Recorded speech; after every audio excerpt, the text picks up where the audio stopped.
Perkenalkan, nama saya Ulaya Nuaira Muda Ahma dengan NIM 19811334078. Saya dari kelas D4 Administrasi Perkantoran B19. Dosen pengampu mata kuliah ini adalah Bapak Muhammad Hanafi.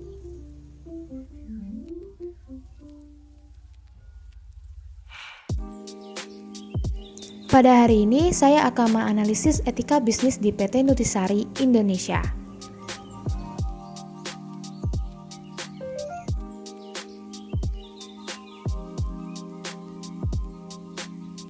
PT Nutrifood Indonesia adalah perusahaan swasta nasional yang bergerak khusus pada bidang makanan dan minuman yang memberikan manfaat bagi kesegaran, kesehatan, dan penampilan yang berkualitas internasional.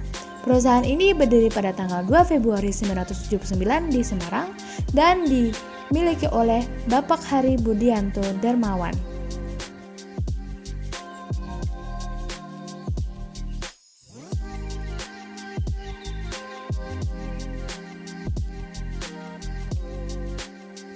Nutrisari merupakan minuman sari buah di Indonesia yang dimiliki oleh PT Nutrifood dan diluncur pada tahun 1979. Produk-produk Nutrisari memiliki kandungan nutrisi vitamin C serta 6 vitamin dan 2 mineral lainnya. Dan Nutrisari memiliki 23 varian rasa.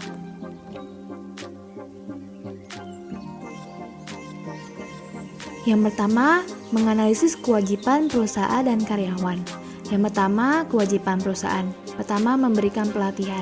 Dengan memberikan pelatihan, maka kualitas karyawan akan menjadi lebih baik. Yang kedua, pemberian tunjangan. Dengan tunjangan merupakan hal wajib yang diberikan perusahaan ke karyawan karena itu adalah bentuk imbal balik yang sudah dilakukan oleh karyawan terhadap perusahaan. Ketiga, pemberian jaminan kesehatan. Memberikan asuransi atau dana kesehatan karyawan sangatlah penting bagi karyawan yang saat terjadi kecelakaan dalam bekerja.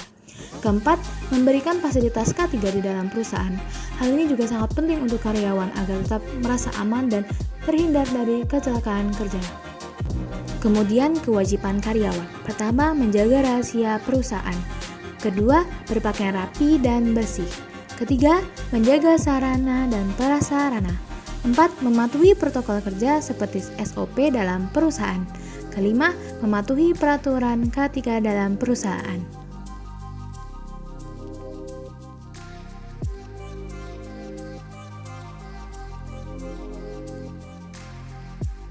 Yang kedua, menganalisis etika produksi dan pemasaran.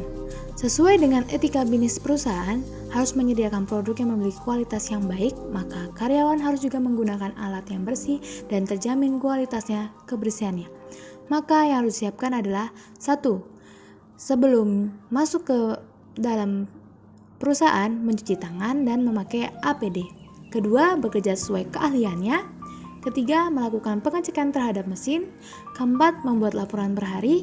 Dan kelima, mematuhi protokol kesehatan selama pandemik seperti ini.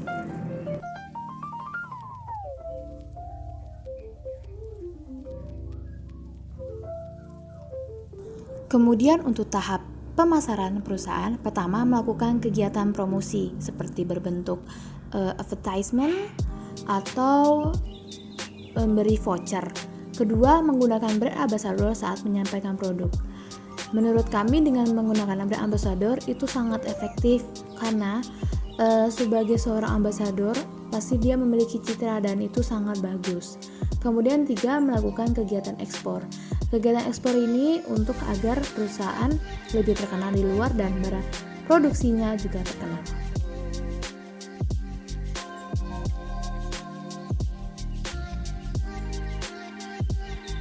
Kemudian yang ketiga, menganalisis etika periklanan. Untuk meningkatkan produk di PT Nutrifood Indonesia menggunakan iklan yang informatif karena semua yang ditayangkan melalui TV atau perangkat handphone, mereka menawarkan produk dengan menjelaskan manfaat, fungsi, dan juga khasiat dari produk yang diiklankan. Kan kami memakai brand ambassador agar meningkatkan minat konsumen. Selain itu, produk juga reminding para konsumen saat diputar terus-menerus di TV atau di handphone. Selain iklan, selalu media elektronik perusahaan juga mengadakan kampanye dengan cara membuat acara webinar untuk meningkatkan minat konsumen. Dalam salah satu webinar tersebut, perusahaan melakukan kerjasama dengan Kementerian Kesehatan agar dapat meyakinkan konsumen akan membeli produk kami.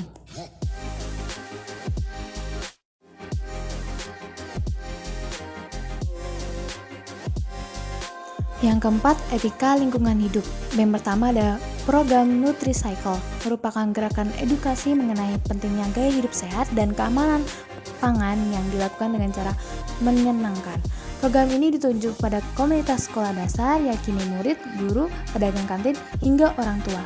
Karena kebiasaan baik untuk anak-anak sudah seharusnya ditanamkan sejak dini, termasuk perilaku bersih dan sehat, serta mengonsumsi makanan bernutrisi dan bergizi seimbang.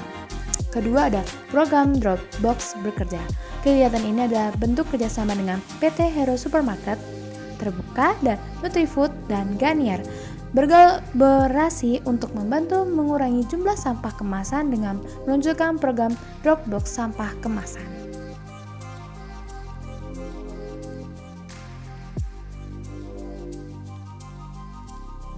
Kemudian ada Nutrifood Volunteer. Sekitar 60 karyawan Nutrifood yang bergabung dalam Nutrifood Volunteer menginisiasikan untuk menjelajahi beberapa desa di Kota Bandung, di antaranya Desa Ciransanten Kidul, Desa Bagea, dan Desa Belekok, sambil melakukan kegiatan kerelawan selama 2 hari. Kemudian ada Zero Waste Plan yang menerapkan konsep recycle dalam pengelolaan air limbah. Air limbah yang telah diolah tersebut nantinya akan digunakan kembali menjadi air baku atau air untuk bahan baku produk, maupun air servis atau air kamar mandi, wastafel, siraman taman, dan untuk kebutuhan lainnya. Sehingga air yang terbuang akan sangat minim.